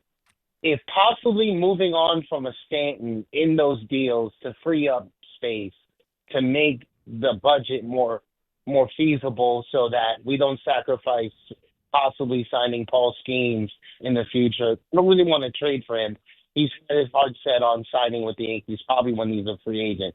So that'll take that money, right? That's 4 years from now. And I don't want to move on from Stanton because he's a dude, he's a guy, he's a thing, he's legit. But if we can get a Fernando Tatis or Corey Seager for that might be a decent look. Well, I mean, but there's several variables on this, Moose. He has a complete no trade clause, and he's not going to waive it. Remember, he had a no trade clause with the Marlins, and they had a deal with St. Louis. He said no. They had a deal with San Francisco. He said no. He only said yes to the Yankees. He's not going anywhere. And Giancarlo Stanton is the least of your problems. He has $17 million. I think the Yankees pay him like $18 million of the salary that he has left each year, which is nothing now because the Marlins pay a lot of the last 2 years of the salary. That's what Derek Jeter gave up in the trade. So I don't think that's going to prohibit you from going after Paul Skeens. There's only 2 more years of Stanton. Paul Skeens is not a free agent until 5 years from now. He has 4 more years of control by the Pirates or whichever team they trade him to. And we have absolutely no idea that Paul Skeens wants to sign with the Yankees. There was a report that he said was erroneous, that he told his teammates that's where he wants to play. He's since denied he ever said it, and I would believe him. What kind of player would tell the teammates on his present team, I want to play for the Yankees? Doesn't sound like him. This guy is a flatline dude. He's not too high, he's not too low. He's just not. I saw him when he won the Rookie of the Year. Looked like he was sleeping. He did show a little emotion when he won the Cy Young. But I don't think they're going after Seager. Now, Tatis, if you've heard the show the last week or so, I'm all for that. I think that's a smart move because it kind of fills everything that you need. Right-handed batter, outstanding defender in the outfield, wherever you put him. If you want to maybe bring him back to the dirt and put him at shortstop, that's also a possibility. And what looked like an onerous contract averages out to less than $25 million a year. He's a steal, and he's an unbelievable talent. I don't know what he is off the field. I don't know how he is in the clubhouse.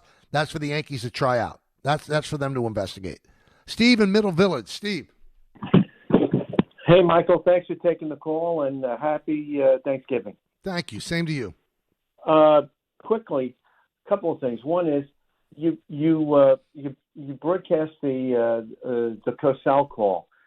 I'm from Brooklyn. I watched the game in the Bronx at my friend's apartment. I brought my old color TV up there, and we listened. Even though the two of the guys in the apartment were Mets fans, I'm a Yankee fan.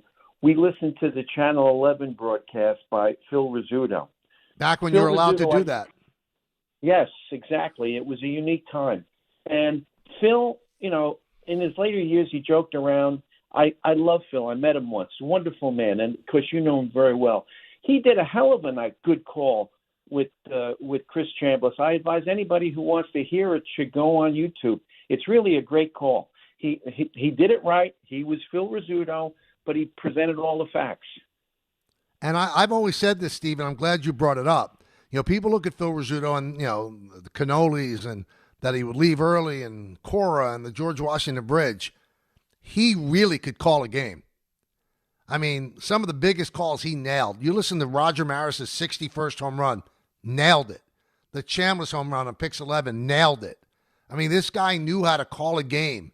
He had great pacing, really good voice, and he rose to the big moments as he did as a player. So yeah, I think he was terrific, terrific. Let's go to Rashad in the Bronx. Rashad. Hey, Michael. Yeah. First of all, I'd like to say happy holidays. Same to you, man. And I'd like to say I totally agree with you. Stuffing is disgusting. I can't stand it. I tried it once, never again. So you're not missing anything. Love it. Yeah. Now, I do want to make a point about the Mets. Okay. So with this Nimmo trade, getting Marcus Semien. So where would they put McNeil at? That must mean McNeil probably is going to be on the chopping block, right? I think he's owed $17.75 million this year. He is versatile. He can play the outfield. Martino said yesterday that if they don't sign Alonso, they could platoon McNeil and Vientos at first base. So there's ways they could use him if they don't trade him. But I would agree with you, Rashad. They'll probably try to trade him. Yeah, and Stearns kept us talking about run prevention was what the Mets did last year. Mm-hmm. I mean, mind you, the Mets defense was not good last year. But the thing that really killed the Mets, and we all seen this, is they couldn't get a pitcher that can go more than 4 innings. That's what really killed the Mets last year. Yeah, and it wore out their bullpen. I would agree. And then when it came to the trade deadline, he didn't really improve the team that much. I mean, those are things that he has to answer to, but he did not improve the team as much as he had to. I mean, just because they're, crosstown rivals, you look at how Cashman improved the Yankees at the trade deadline, and you look at what Stearns did at the trade deadline. He didn't get a starter, which he needed. He tried to get bullpen help. Ryan Helsley ended up being a complete bomb for the Mets. He didn't help the team as much as he could have. He wanted to hold on to his prospect. He prospect hugged, and that might pay off. I mean, McClain might end up being an outstanding pitcher. You've got Sproat, you've got Tong. They could use them in deals maybe if they want to investigate getting Skubal or somebody else that they have more control over. So he did hold on to his prospects rather than maybe he looked at his team and he knew, you know what, this is not a great team.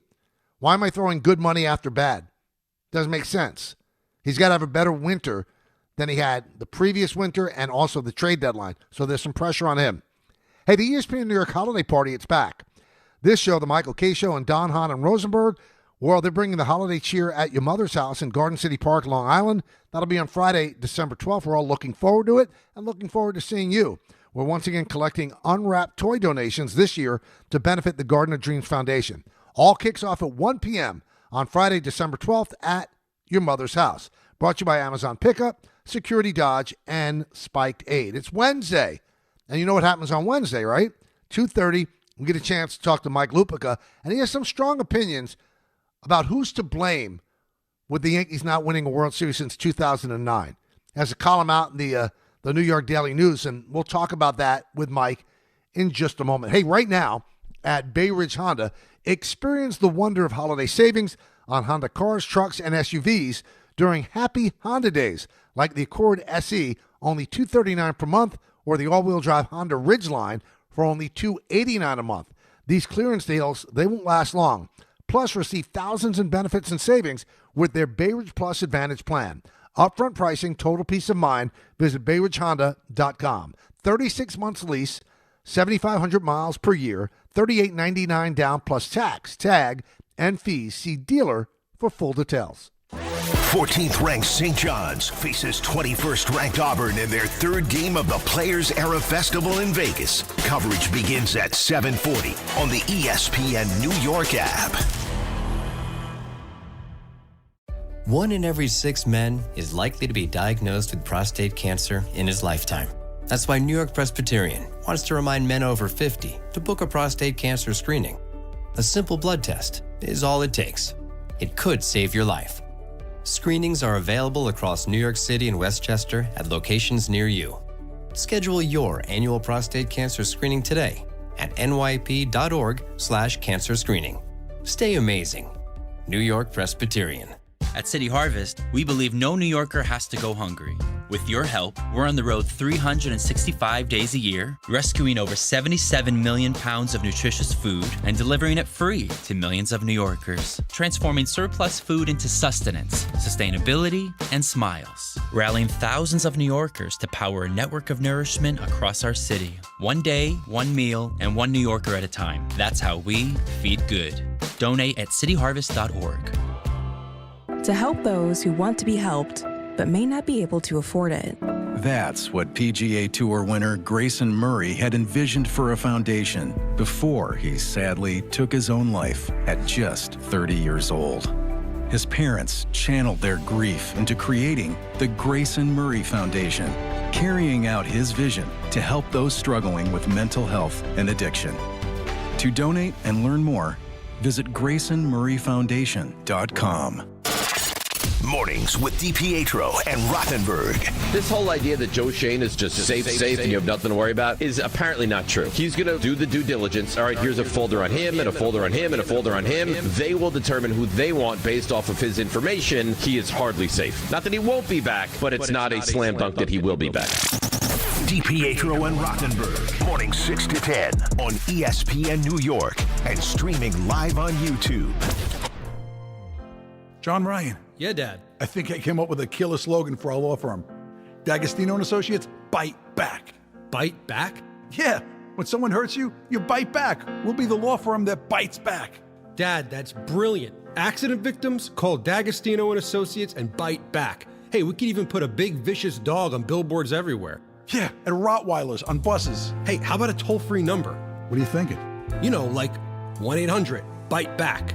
1-800-BITE-BACK. That's brilliant. But what if people hear fight back? Easy. I'll spell it out for them, like 1-800-BITE, back. 1-800-BITE-BACK. That's 1-800-248-3222. Love it. Hey, Dad. Yeah? All this talk about biting back got me hungry. Me too. Want to grab lunch? Sure. Hey, how about a jingle? You mean like, D'Agostino, law, bite back? Coach Saban here. On the field or on your walls, coverage matters. That's why I go with Behr Marquee Interior Paint and Primer from the Home Depot. Exceptional hide, advanced stain blocking, and over 1,000 colors to choose from. Behr Marquee delivers one-coat coverage that stands up to real life. One-coat coverage, no overtime. Behr Marquee, only at the Home Depot. How doers get more done. Valid only when tinted to colors from the Behr Marquee Interior One-Coat Hide Collection. Rich Eisen here, and we're brought to you by Sonos. The holidays are all about connection, and Sonos speakers make every moment sound amazing. Imagine your favorite playlist flowing from room to room, movie nights that feel like the theater, or the big game filling your living room with stadium-quality sound. Whether it's a gift for someone you love or a little to-me, from-me moment, Sonos is the perfect gift that brings high-quality sound to every room. Sonos' Black Friday sale is on now through December 1st, 2025 at Sonos.com. Discover how easy it is to bring every room to life with Sonos. Welcome back to the show, everybody. Thanksgiving Eve.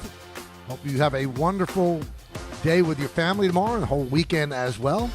Part of our family here on the K Show on Thursdays is Mike Lupica. You could read him in the New York Daily News. Best-selling author as well, MLB.com. A lot of places you can consume him, but here on Wednesdays at 2:30, this is the place. And we welcome Mike in. Mike, happy Thanksgiving, my friend. Happy Thanksgiving, pal. Now, are you doing the turkey tomorrow? My sister always does it, so we go to her house. Okay, Yes. good. How about you? Yeah, I have family members who do that. I sort of oversee Michael, and I give the toast, and then we go watch football.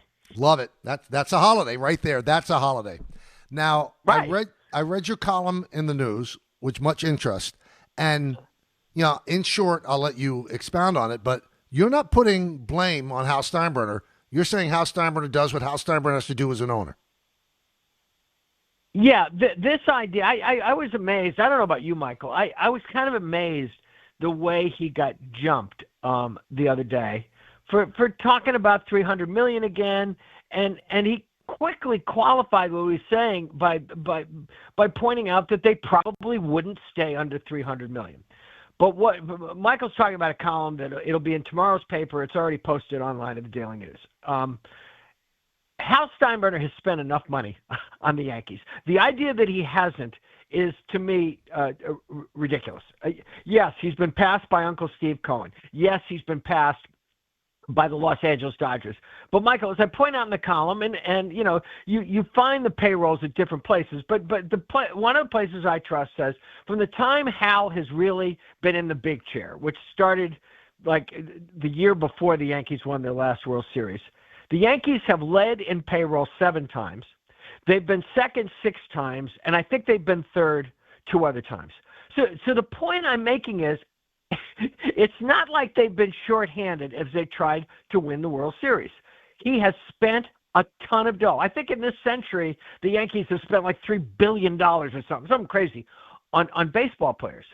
And the other thing I point out is only 3 times in the last decade of baseball has the team with the biggest payroll won the World Series. Dodgers just did it. They did it in 20, which is with a bullet because it was the COVID year, 60 games. And the Red Sox did it in 2018. So this idea, if you just spend and spend and spend, you are going to win the World Series, the numbers don't bear that out. And Mike, I said this at the very start of the column. Sometimes you wonder if Hal really likes being in the big chair. I wonder sometimes how much of a baseball fan he really is. He looks uncomfortable every time he has to be in the spotlight. But the idea that he gets alligator arms when it's time to spend money on the New York Yankees is ridiculous. He has given Brian Cashman more than enough money to have won more than one World Series in the last 25 years. I agree with what you're saying, but just doing this show, Mike, Yankee fans think that he should outspend the world, and they always bring up this one thing, and boy, can you talk about this as well as anybody. The romanticization, if I made a word up, of George. Now, George had a great second act. The first act, the 1980s weren't too kind, and when the fans cheered when he left Yankee Stadium, suspended for, quote, life, Hal's not his dad. But I don't think he's cheap at all. I don't see it, and I don't understand why fans just think, okay, if he spends $400 million, he's going to win. 320 is not enough? It's Michael, to me, it's just a ridiculous position for people to take. And by the way, oh my God, yeah, let's do this more. What would George do? Boy, this wouldn't happen if George were around. And people develop amnesia about all the bad parts. And they develop amnesia about that he had to get suspended from baseball for a second time, a world's record, so that Gene Michael and Buck Showalter could build the foundation of what became Joe Torre's Yankees. And Michael, even when the old man was spending in the last decade of his life, okay, they went 9 years, and he was fading badly, of course, we all know, by 2009.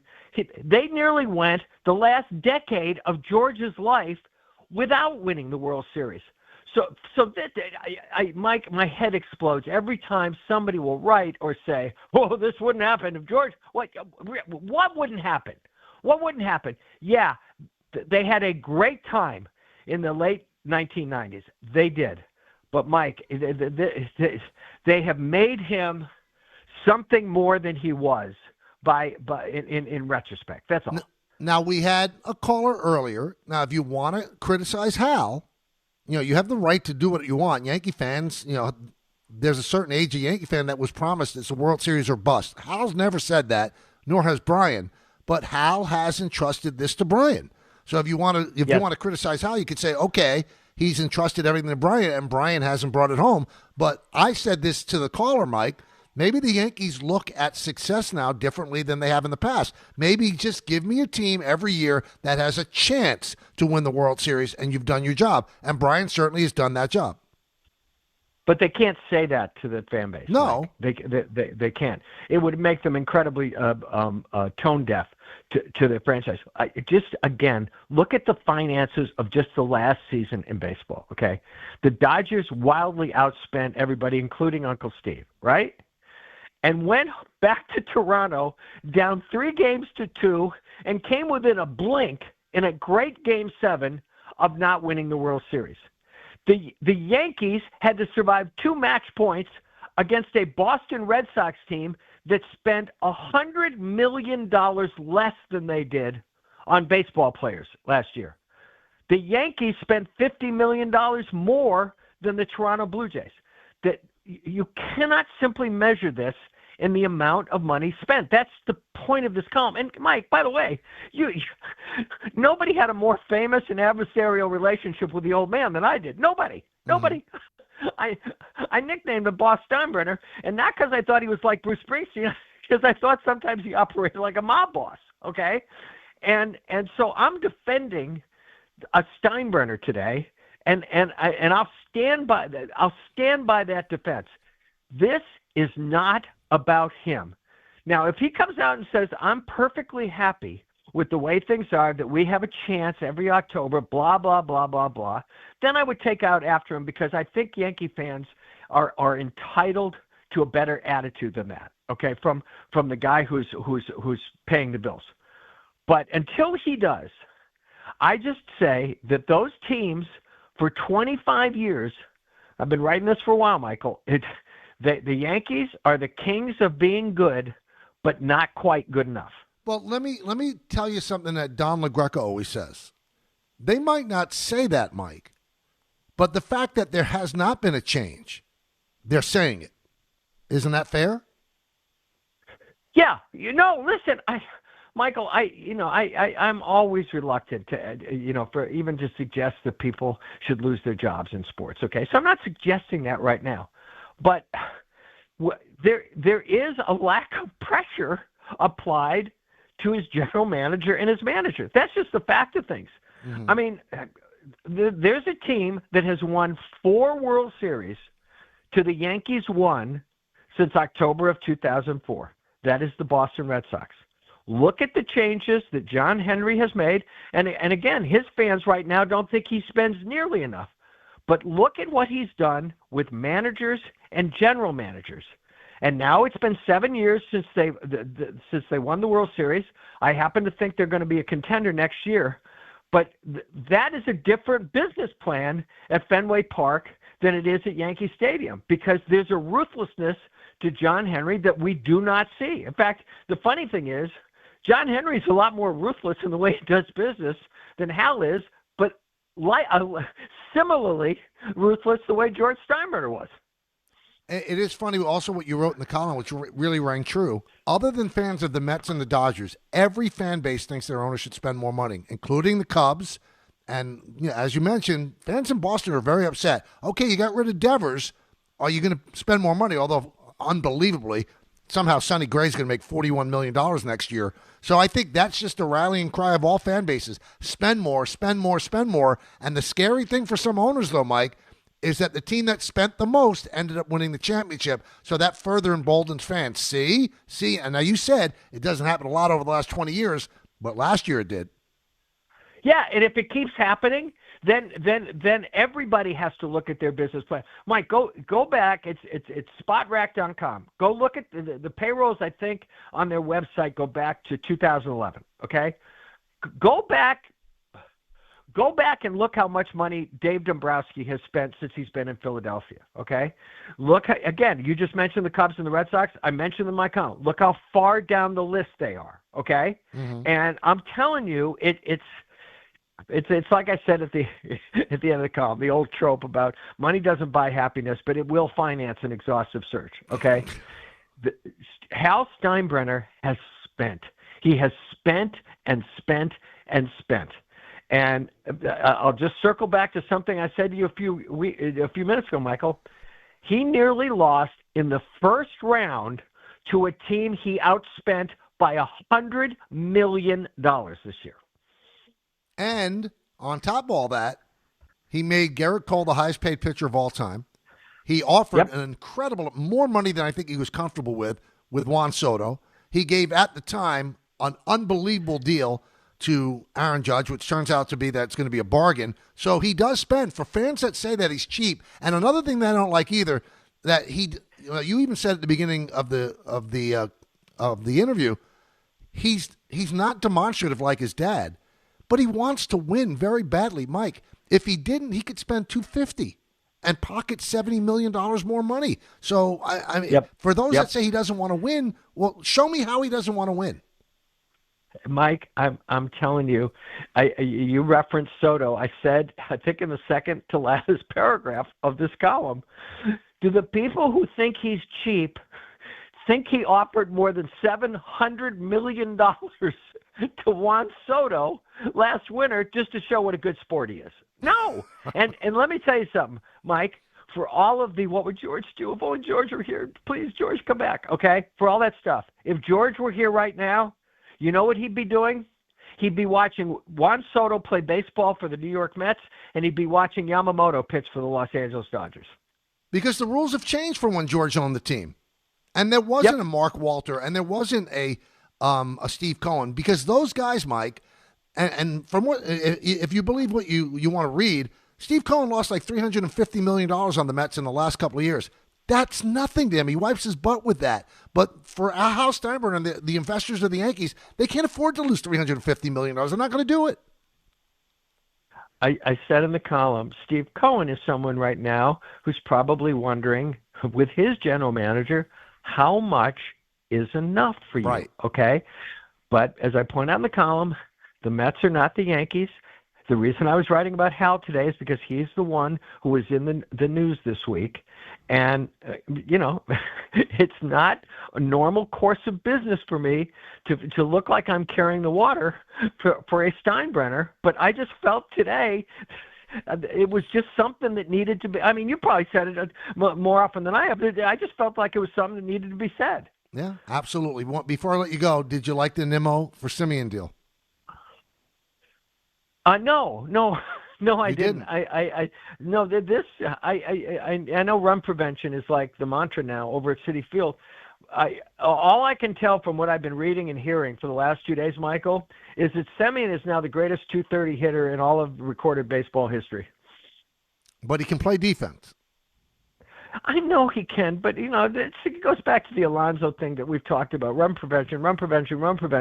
Okay, you go prevent runs, but if you let Alonso go walk out the door, then you get me somebody who's going to hit however many home runs he hit in 126 RBI or whatever he had. And you'd be preventing your team from scoring runs then. Kinda. Mike, I'm thankful for our friendship all these years. Have a wonderful day tomorrow with your family. Please tell everybody hello. Tell the boys hello. Tell your wife, your daughter, everybody, and I send you only good wishes. Back out, your pal. You know how happy I am for the success you've had. You have a great Thanksgiving. Thank you so much. That's Mike Lupica. You read that story in the New York Daily News. It's online right now. It'll be in the physical paper tomorrow. 2-pack for sure. Coming up as we wrap things up, we'll talk with you as well. The Fall Savings Event continues this November at Bay Ridge Mazda. Lease a 2025 Mazda CX-30S for as low as $169 per month, or the 2025 Mazda CX-5 Select for as low as $229 per month, and get as low as 0.9% APR financing rates on select models. Plus, enjoy 1 year complimentary of Bay Ridge Plus benefits like ding and dent coverage, key replacement, windshield protection, and roadside assistance. Visit them in Brooklyn or online at BayRidgeMazda.com. Bay Ridge Mazda, where confidence comes standard. See dealer for details. The truck's back and it's better than ever. Roaring engines this year. Hess race cars are here. The Hess stock car races are loaded with lights, sounds, and a powerful racing motor. Only at HessToyTruck.com. Free shipping and batteries included. I know that hiring can be challenging. You sort through tons of resumes and you get too many so-so applicants. You're just waiting for someone to match your role perfectly. Well, now, there's a place where you can meet them fast. ZipRecruiter. Need to hire right away. Start your search for strong candidates. The right fit awaits. Build your team. Build it sooner. Meet your match on ZipRecruiter. Just head to ZipRecruiter.com/ESPN right now to try it for free, and you're on your way to meeting your match. 4 out of 5 employers who post on ZipRecruiter get a quality candidate within the first day. So try it now. Go to ZipRecruiter.com/ESPN. Once again, that's ZipRecruiter.com/ESPN. Meet your match on ZipRecruiter. Try it free. Some stages celebrate. This one tests everything. Every drive, every approach, every putt. Pressure builds, resilience matters, and history waits for the bold. In June, the 2026 U.S. Open Championship returns to the Hamptons at the iconic Shinnecock Hills Golf Club. Experience the world's best golfers competing on one of the sport's most storied stages. Don't just watch greatness, experience it live at the 126th U.S. Open. Daily tickets are available now on SeatGeek. Friends, it's football season, the best time of the year. You should be out there tailgating, cheering on your team, and enjoying every Sunday. But if you're dealing with neck pain, back pain, sciatica, or nerve pain, even getting off the couch can feel like a challenge. You don't have to live like that. There's help. Dr. Jay Shaw at Sandwell Pain is New Jersey's top pain specialist. He's Ivy League trained, double board certified, and is dedicated to helping you get back in the game. Here's what makes the difference. No surgery, no scars, no long recovery, no pain medication. Just precise, non-surgical image-guided procedures that deliver real results. Dr. Shaw treats neck pain, back pain, joint pain, migraines, nerve pain, and sciatica with a plan that's customized for you. Same-day and next-day appointments are available, and with offices in Woodbridge, Livingston, and Inglewood, relief is always close. So don't let pain keep you on the sidelines this season. Visit SandwellPain.com to call, text, or book online. Most major insurances are accepted. That's SandwellPain.com. Relief is closer than you think, and it starts today.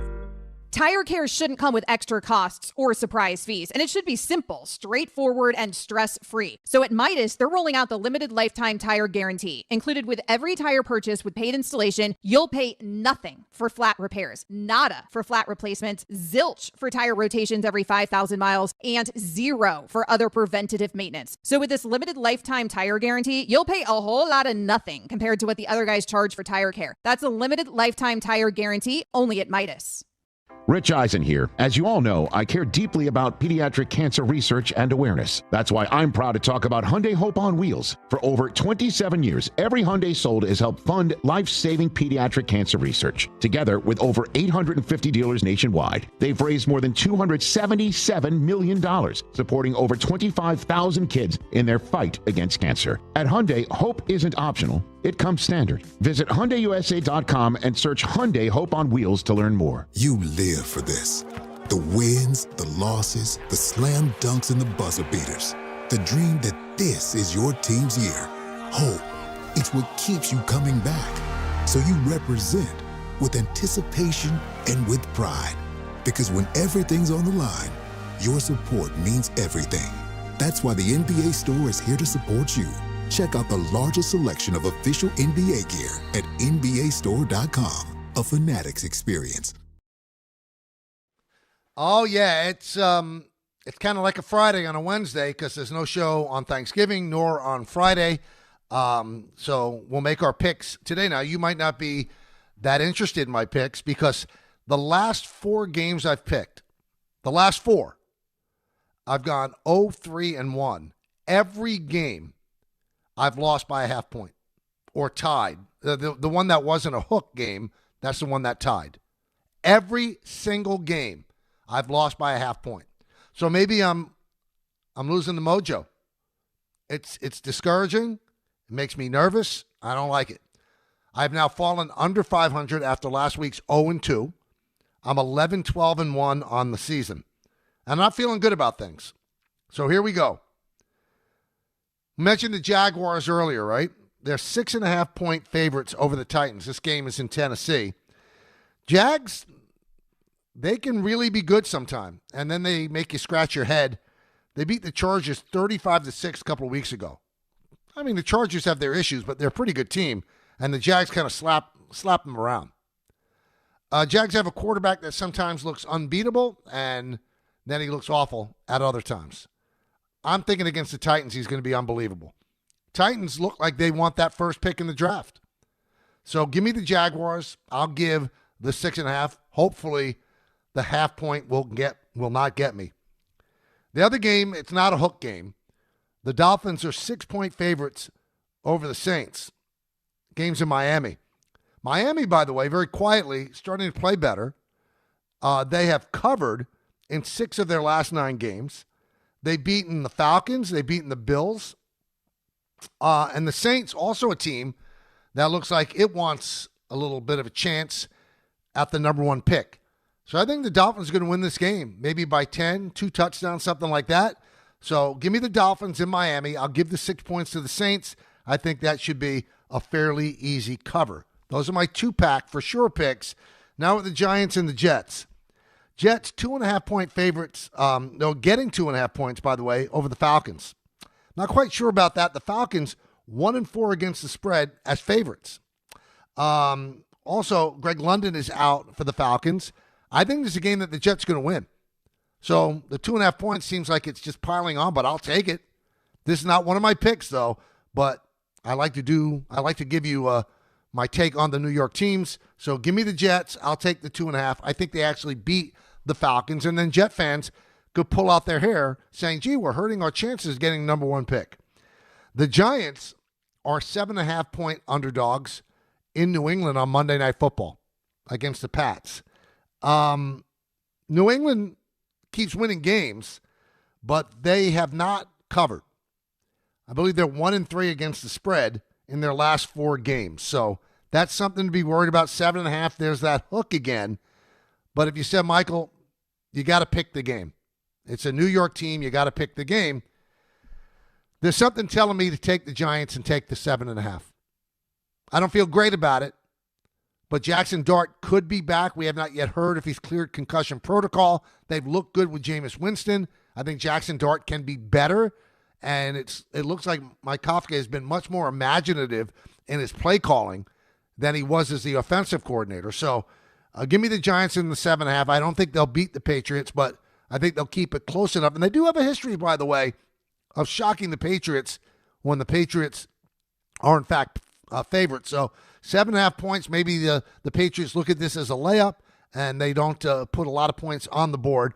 And maybe Shane Bowen being somewhere else, the defense is re-energized as well. So I take the Jets. I'll take the 2.5. I'll take the Giants and take the 7.5. I believe the Jets are going to win the game. I don't think the Giants will, but 7.5 seems like a lot.